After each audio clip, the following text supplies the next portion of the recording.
Guys, good morning guys. Let's eat. Kakain tayo ng kangkong with munggo. Ito lang ang ating niluto for today guys.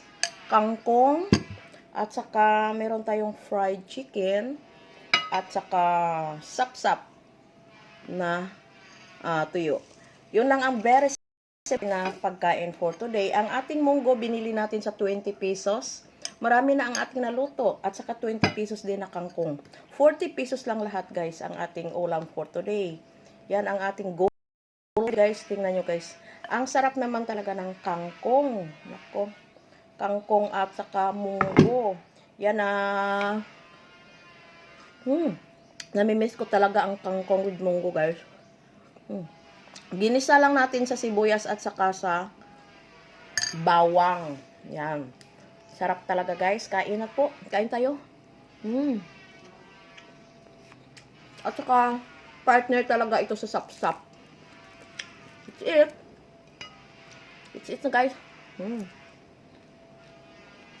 Sarap.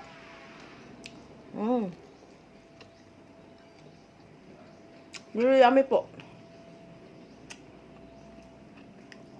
Ang kangkong at saka munggo. Try nyo. Sarap. Yummy, yummy, yummy. Kain.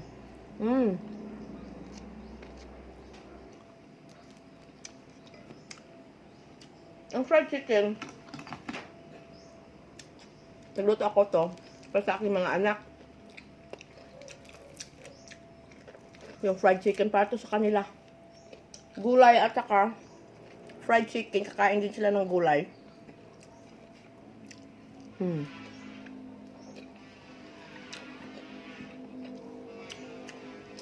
Thank you for watching guys. Yan na po ang video for today. Bye po.